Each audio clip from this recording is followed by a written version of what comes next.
जय हिंद दोस्तों। स्वागत है आप सभी का इंडिपेंडेंट क्लासेस में। मैं गौरव यादव आज आप लोगों को 10th फिजिक्स का नेक्स्ट पार्ट यानी कि जो गोलीय दर्पण हमने पढ़े थे, उन गोलीय दर्पणों द्वारा हम लोग दर्पण का सूत्र जो फोकस दूरी के लिए होता है उसे हम यहाँ पर देखेंगे। तो हम लोग सबसे पहले गोलीय दर्पण के लिए फोकस दूरी का सूत्र देखेंगे, फॉर्मूला देखेंगे। उसके लिए मैंने आप लोगों को जो 6 फिगर बताए थे नेक्स्ट वीडियो में, जिन लोगों ने वो वीडियो वॉच नहीं की है तो इस वीडियो के पहले जो मैंने एक वीडियो बनाई है उसको प्लेलिस्ट में जाकर 10th की फिजिक्स की प्लेलिस्ट में जाकर उसको फुल वॉच करें और वहां पर इसका जो फॉर्मेशन है इस फिगर का वो आप लोग देखें। तो आइए हम लोग स्टार्ट करते हैं कि हम लोग सबसे पहले गोलीय दर्पण से फोकस दूरी निकालने के लिए आप लोग जानते होंगे, जो लोग मेरी एक फॉर्मेट में वीडियो 1 बाय 1 देखते चले आए हैं उनको पता होगा कि ये कौन सा दर्पण है।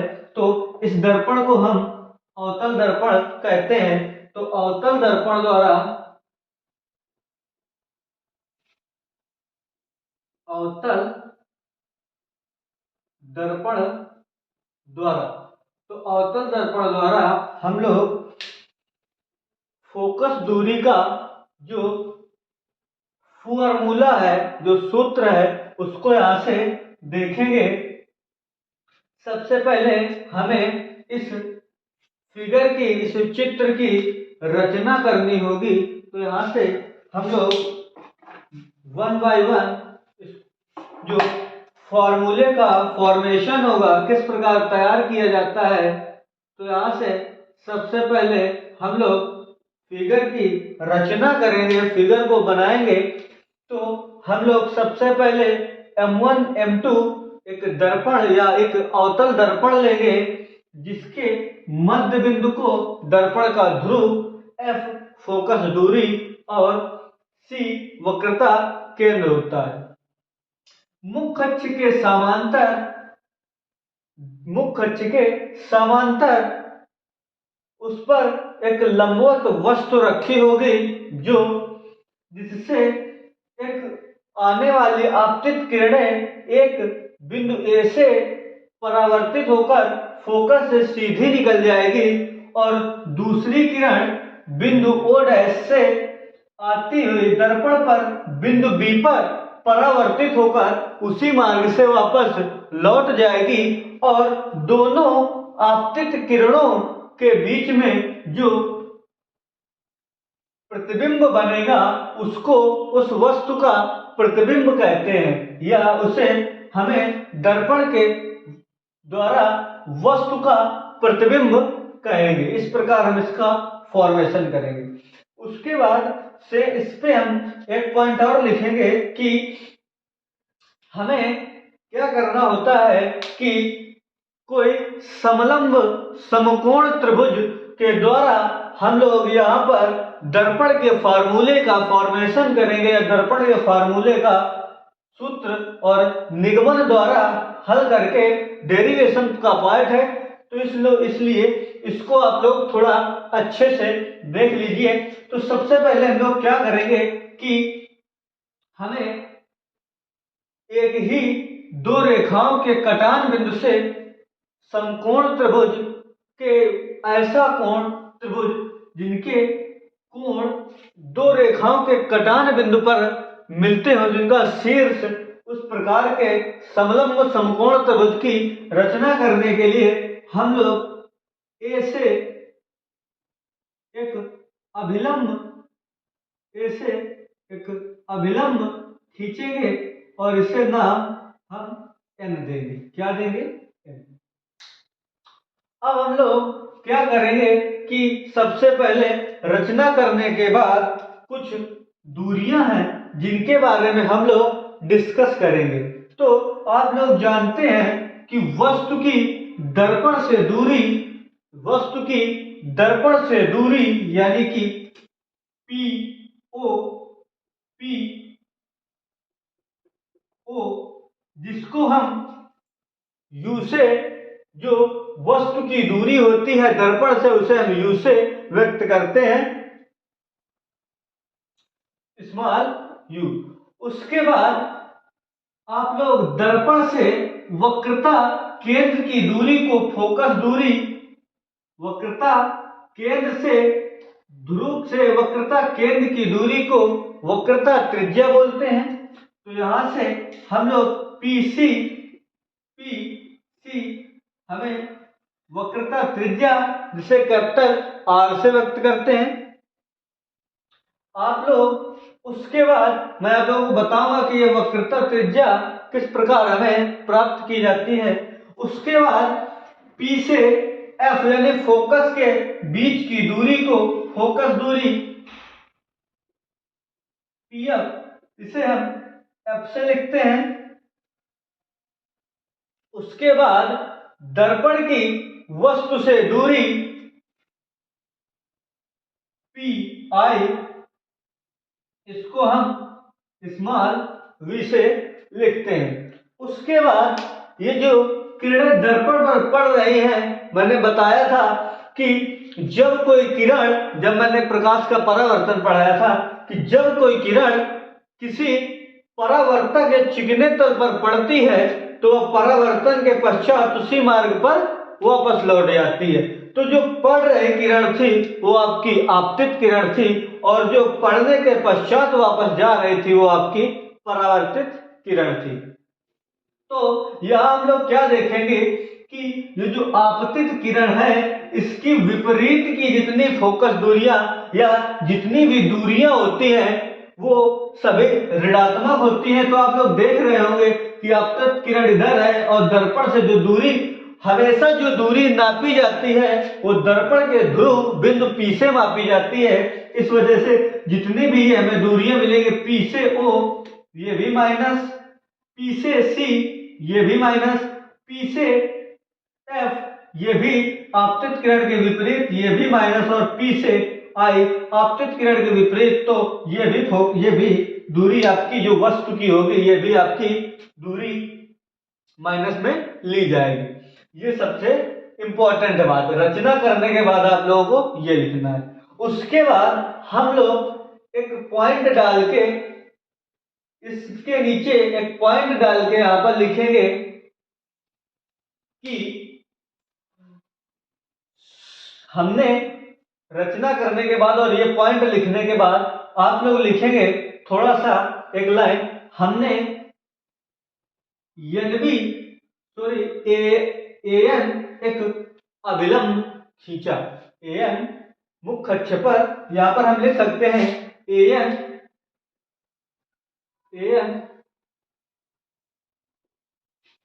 अभिलंब खींचा, और ये अभिलंब इस बिंदु P से मैक्सिमम लगभग P और N लगभग आसपास ही होते हैं, लेकिन चित्र के हिसाब से थोड़ा दूर है। तो इसके बाद आप लिखेंगे हम लोग इस प्रकार दो एक ही रेखा पर यदि दो कोणों के त्रिभुज मिलते हैं तो समलंब, समकोण त्रिभुज या समरूप त्रिभुज भी इन्हें हम बोलते हैं। दो रेखाओं के कटान बिंदु पर जो इस प्रकार दो रेखाएं के कटान बिंदु पर जो त्रिभुज मिलके बनते हैं, जिनका शीर्ष एक ही जगह होता है, उन्हें हम समरूप त्रिभुज बोलते हैं। तो ये समकोण समरूप त्रिभुज है। तो इस प्रकार समकोण समरूप त्रिभुज को हम हल करेंगे। तो यहां से लिखेंगे कि समकोण समरूप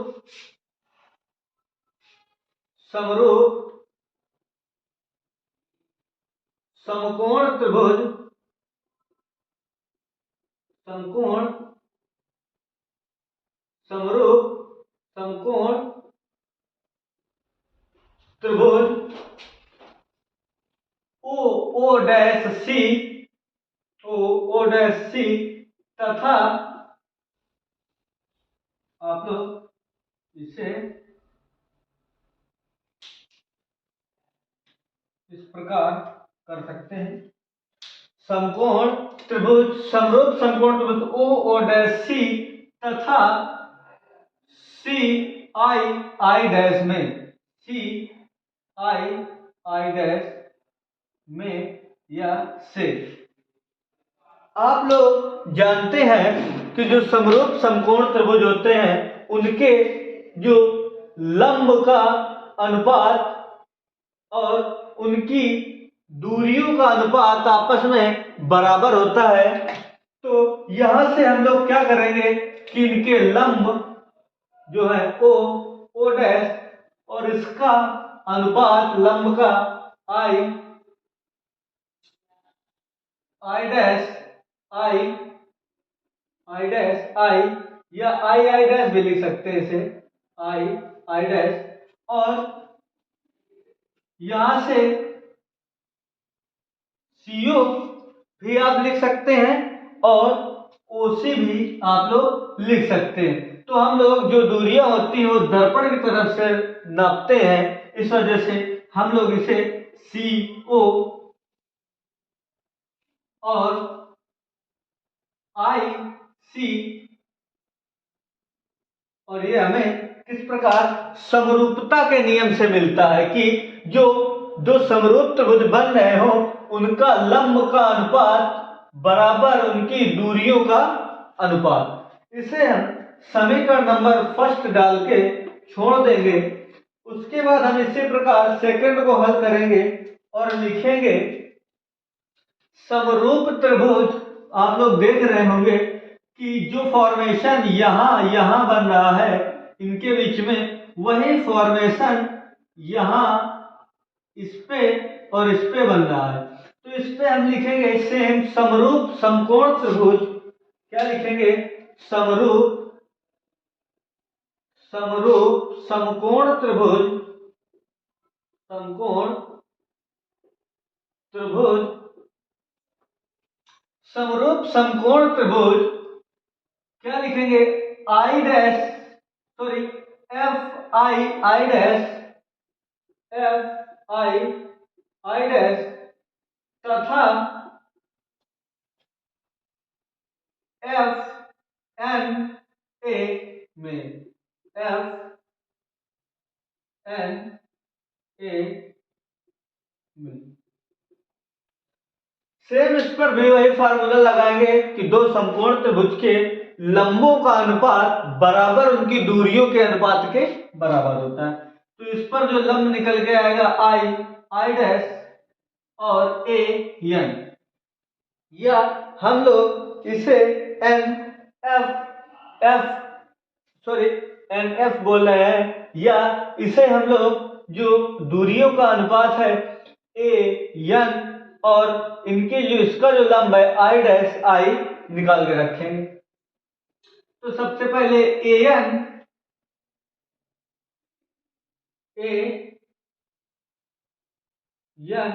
अनुपाते आई डैश, ए एन अनुपाते आई डैश बराबर एन एफ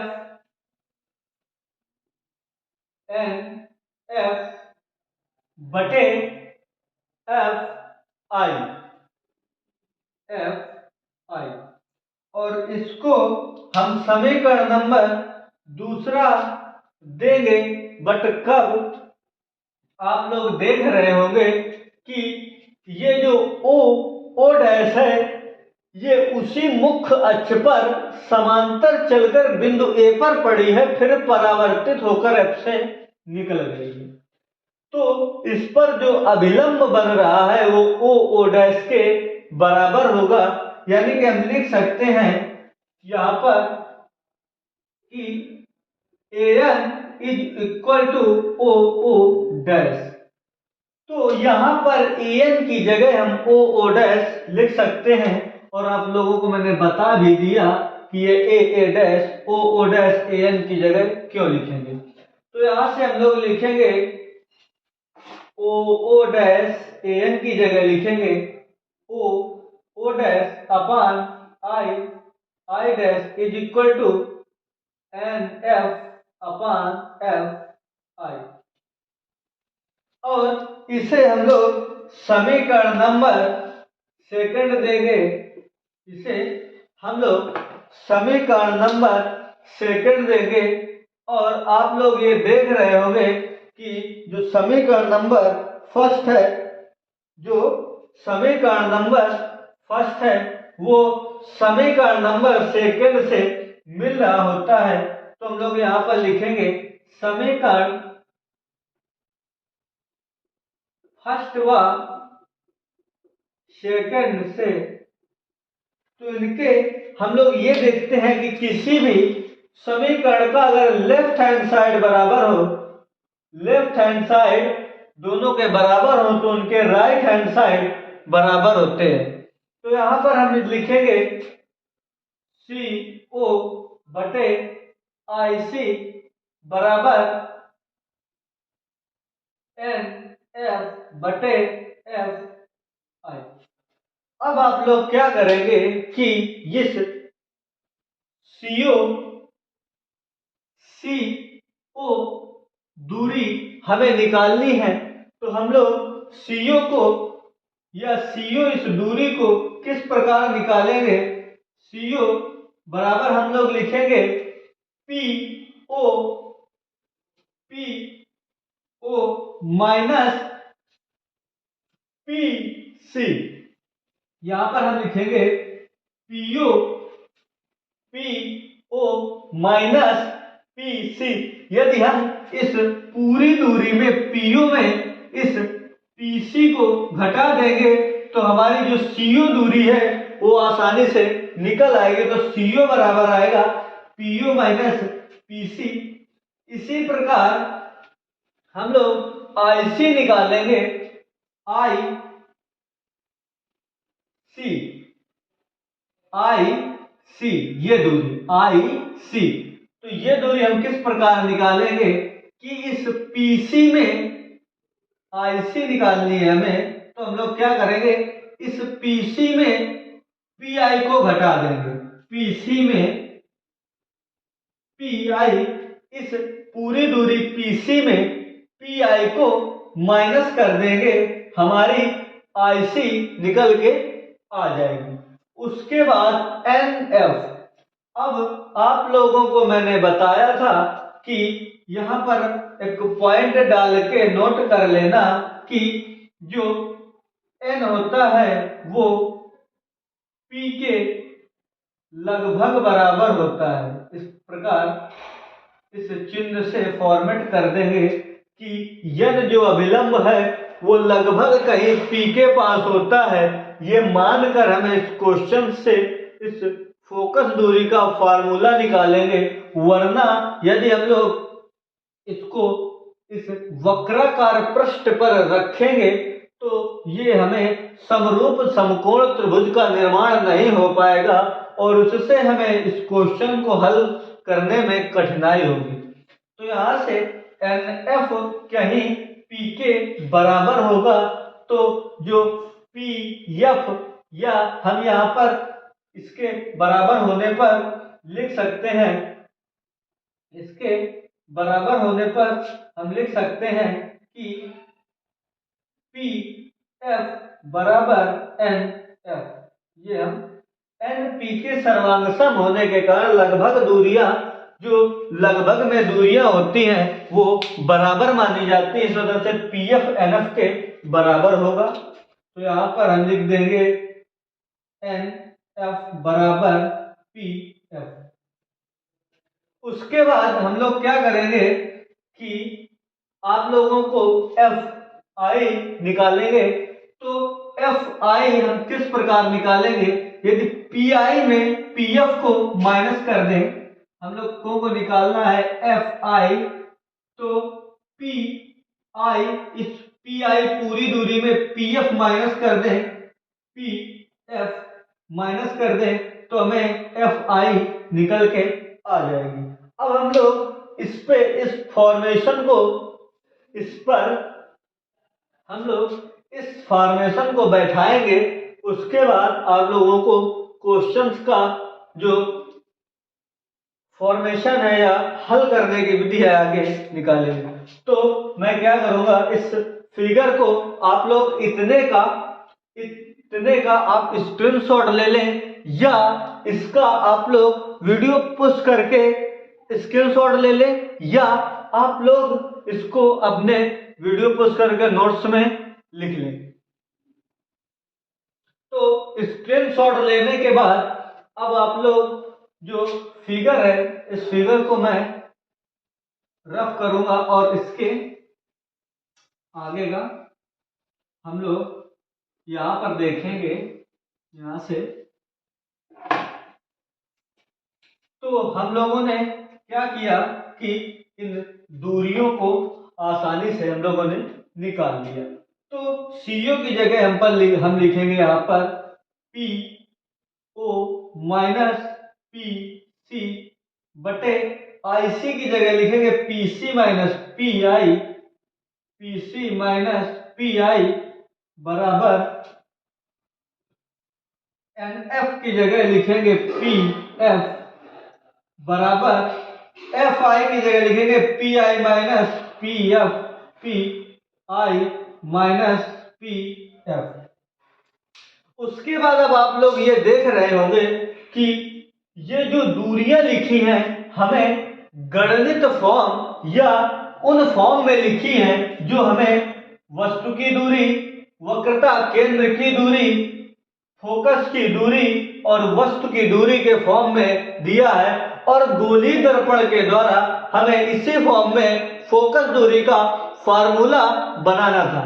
तो यहां से हम लोग क्या करेंगे, पीओ को माइनस यू, और हाँ ये पॉइंट बहुत ही इंपॉर्टेंट कि ये जो दूरियां रखी जाएंगी चिन्ह सहित रखी जाएंगी। तो यहां से हम लोग पीओ को माइनस का यू, पीसी माइनस माइनस का आर अपान,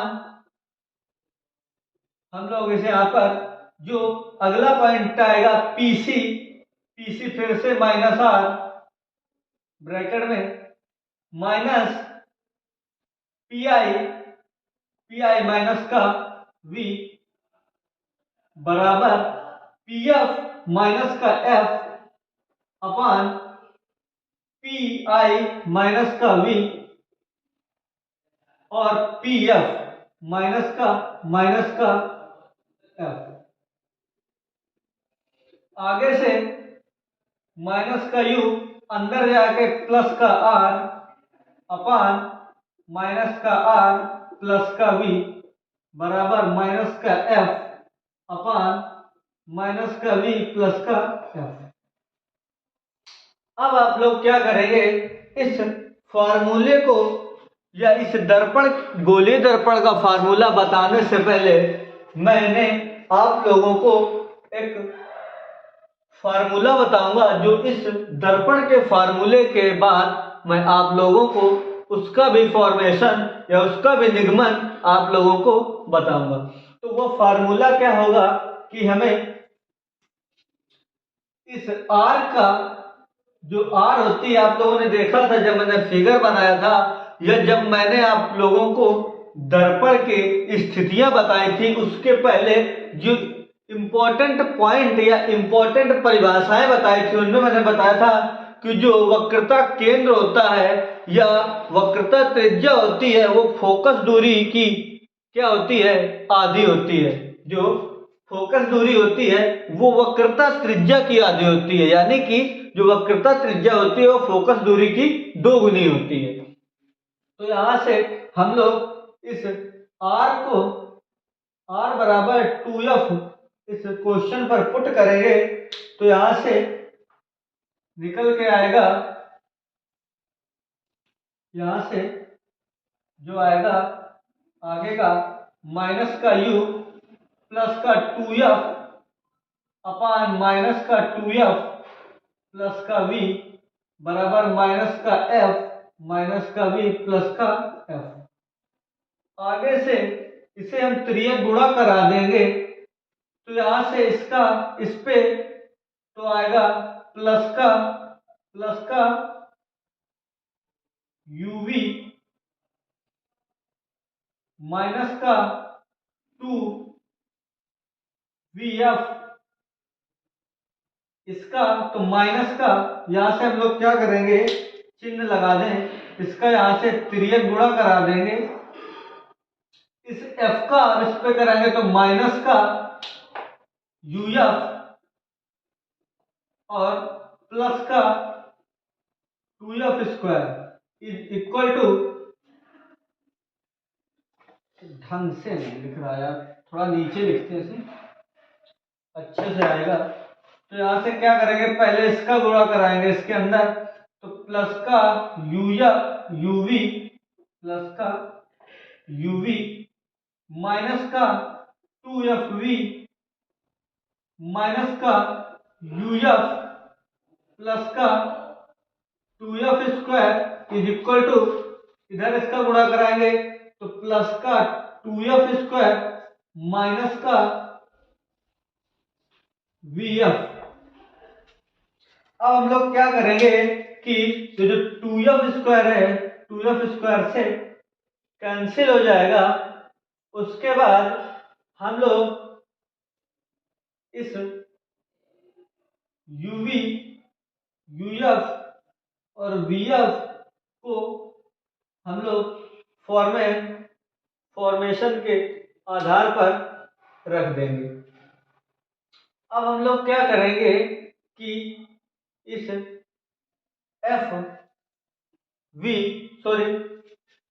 इसको एक तरफ करके F को बाहर निकाल के आपस में हल करने से हमें फॉर्मेशन प्राप्त हो जाएगा। तो आप लोगों को स्क्रीनशॉट में ये दूरियां कैप्चर हो गई होंगी। अब आगे से हम लोग इसका फॉर्मेट तैयार करेंगे। तो यहां से आप लोग क्या करेंगे, UV माइनस UF और इस 2FV को, या इसे हम लोग VF कर लेंगे, VF। तो इधर इसको पक्षांतरित करके लाएंगे तो ये प्लस का 2VF और इस माइनस का VF में माइनस कर देंगे, इस VF जो बचा है इसे माइनस कर देंगे, तो यहां से आपका आएगा UV माइनस का UF is equal to FVF। अब हम लोग क्या करेंगे कि इस दर्पण के फार्मूले में UVF से भाग लगा देंगे पूरे। तो यहां पर हम लोग लिखेंगे कि समीकरण, इसे थर्ड मान लेंगे, और यहां पर लिखेंगे समीकरण थर्ड में UVF से भाग देने पर। तो आप लोग क्या करेंगे, इसमें UVF से भाग लगाएंगे, UV अपान UVF माइनस का UF अपान UVF बराबर VF अपान UVF। अब आप लोग क्या करेंगे कि जो जो कट रहा है उसे काट देंगे, UV से UV कैंसिल, UF से UF कैंसिल, VF से VF कैंसिल। अब आप लोग क्या करेंगे कि यहां से जो आप लोगों का दर्पण का फार्मूला निकल के आएगा, 1 अपान, ऊपर 1 बचेगा तो आएगा 1 अपान F माइनस का 1 अपान V बराबर 1 अपान U। ये जो फॉर्मेशन निकल के आएगा, उसके बाद आप क्या करेंगे, इसे लिख सकते हैं 1 अपान F बराबर 1 अपान U प्लस 1 अपान V। और आप लोगों ने ये पढ़ा होगा कि जो दर्पण का फार्मूला होता है वो यही होता है कि 1 अपान F बराबर 1 अपान U प्लस 1 अपान V। अब आप लोग क्या करेंगे कि ये जो क्वेश्चंस हैं इनको आपस में अटैच करेंगे, किस प्रकार कि मैंने आप लोगों को अवतल दर्पण द्वारा गोलीय दर्पण का जो निगमन करके दिया है, डेरिवेशन का पार्ट है, मैंने इसको आप लोगों को बताया है। आप लोग इसका स्क्रीनशॉट ले लें या फिर इसको आप लोग वीडियो पोस्ट करके अपने नोट्स में उतार लें। उसके बाद हम लोग क्या करेंगे कि मैंने आप लोगों को गोलीय दर्पण द्वारा जो अवतल दर्पण का फार्मूला है, जो फार्मूला है उसको मैंने अवतल दर्पण के द्वारा निकाल दिया है।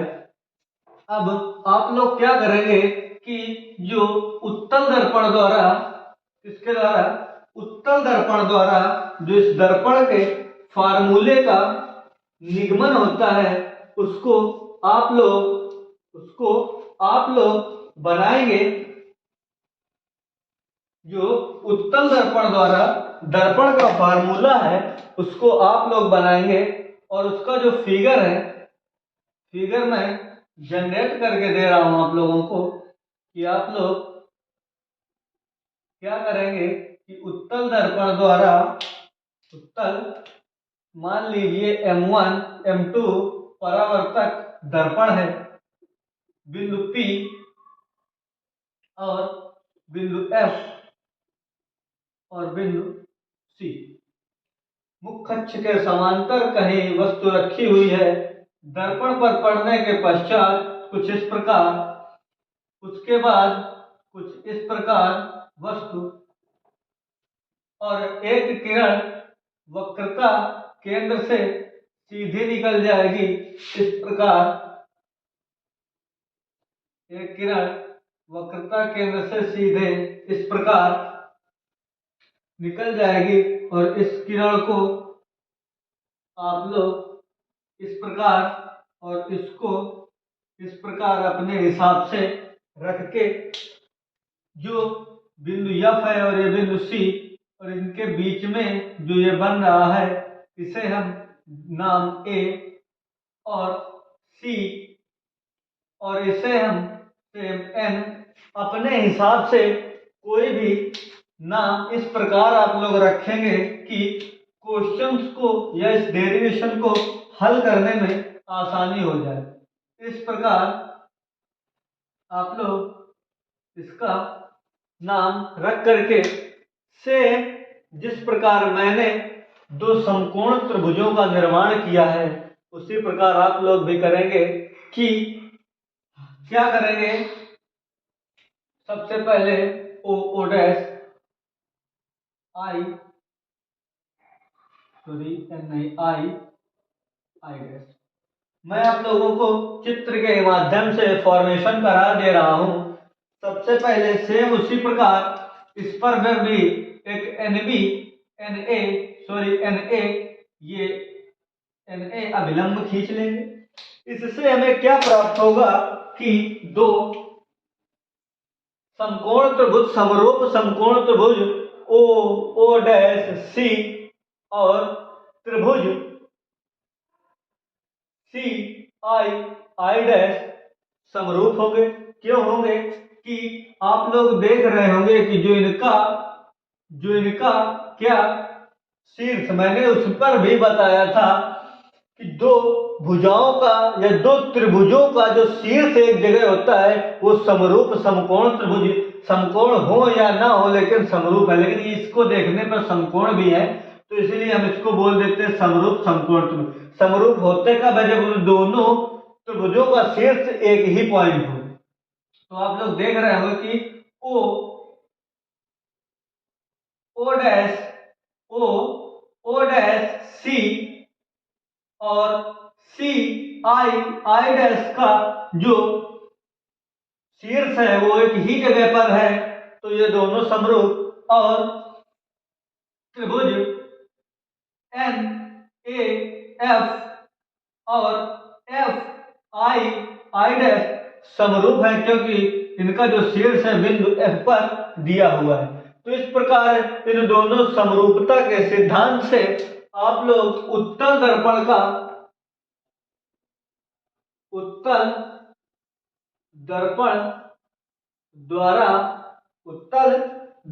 द्वारा हम लोग क्या करेंगे कि इस फोकस दूरी का, गोलीय दर्पण के फोकस दूरी का फार्मूला निकालेंगे। यदि हाँ, एक बात और, आप लोग दर्पण की इस तरफ की दर्पण के इस तरफ की जो दूरियां लेंगे वो आपकी ऋणात्मक होंगी, क्योंकि ये आपतित किरण की विपरीत दिशा में है। और दर्पण से आपतित किरण की दिशा में जो दूरियां लेंगे वो धनात्मक लेंगे। और इस प्रकार आप लोग दर्पण द्वारा, उत्तल दर्पण द्वारा जो आपका फोकस दूरी का फॉर्मूला है या फोकस दूरी का जो डेरिवेशन है उसे आप लोग करेंगे। यदि आपको करने में कोई प्रॉब्लम हो रही है तो आप लोग कमेंट करें, या आप लोग